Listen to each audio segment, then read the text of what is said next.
Welcome everybody to Extreme Off-Road Silly Bills, and today we're dealing with the 1973 Pontiac Firebird Trans Am SD-455. Now this has 1,500 horsepower, 1,100 pounds-feet of torque from an 8.9 litre double supercharged V8 engine.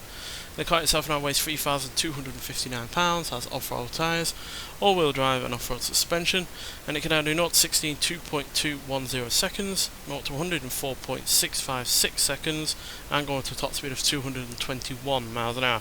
So we're going to be comparing this against a Hot Wheels version of this car, which managed a reasonable time of, where was it? God, I seem to have lost it. There we go. 3 minutes 20.108, which was reasonably good considering how low the ground clearance was for that car. And yeah, it really didn't like the bumps and jumps at the time. So yeah, stat-wise though, this looks reasonably good. The handling isn't great, but then a lot of cars like this typically aren't. But the braking is decent, the launch, acceleration, and top speed are great, and the off-road capability for what is obviously a muscle car is reasonable as well. So yeah, going to be interested to see what this can do against a one-off Hot Wheels variant of it. But it should do better because it's got slightly higher ground clearance, which was an issue with the Hot Wheels version. This does weigh slightly less as well,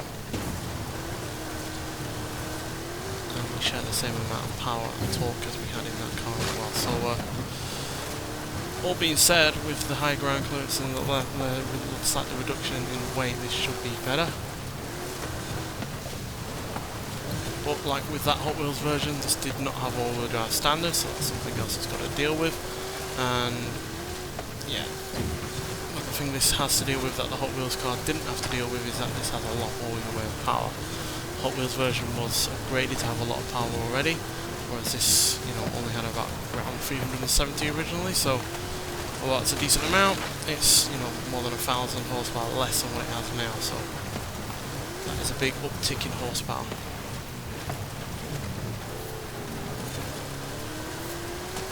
Not quite as much understeer as I feared at the moment, especially given it's also got a much larger engine up front.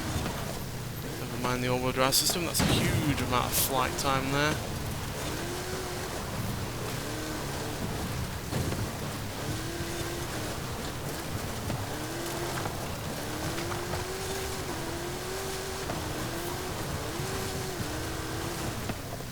Certainly has no trouble getting up to speed once it's given the room to do so.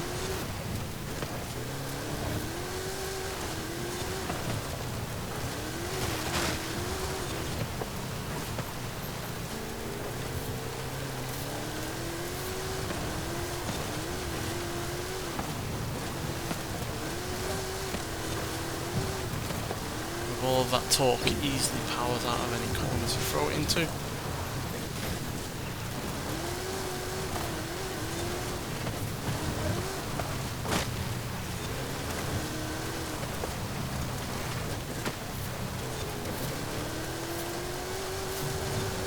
This is handling a lot better than I expected it to do, not just because obviously it has all-wheel drive, which it wasn't meant for, but the stat for the handling was hardly giving me a whole load of confidence. But it's, yeah, a lot more controllable and a lot better to handle than I figured it would be, and no doubt some people would ever expect it to be able to.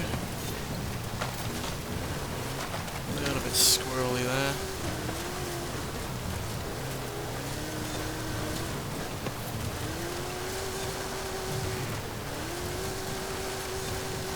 It's got a lot better turning than I expected. And nowhere near as much understeer either.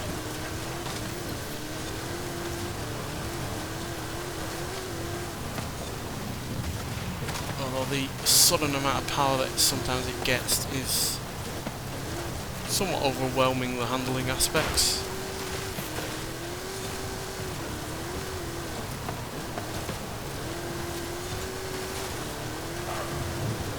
Yeah, that is a much faster time than the Hot Wheels car managed.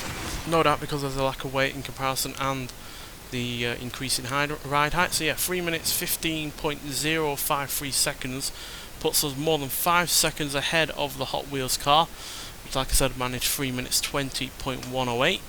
And yeah, 3 minutes 13 comfortably, no, 3 minutes 15, sorry, nearly puts us into the top 10. We're only about, say, less than a second behind 10th position, which is the GMC Hummer EV pickup, but still, 3 minutes 15.053 does mean that we're ahead of the Aston Martin 177, the Ford Focus RS rally car, the Plymouth Fury, the Brabham BT62, the Lotus Avaya, the Peugeot 207 Super 2000, Extreme E X44, Sierra Cars Yokohama Alpha, and the DeBerti Toyota Tacoma TRD Performance truck. So faster than a few proper off-road vehicles there, and we're not all that far behind the AMC Rebel the Machine, which is a similar aged muscle car as this, although I think the fastest muscle car that we have is still the Ford XP Falcon GT, which is more than a second quicker than this at 3 minutes 13.961. So we're not quite as quick as that Ford, which is the same year as this, but still,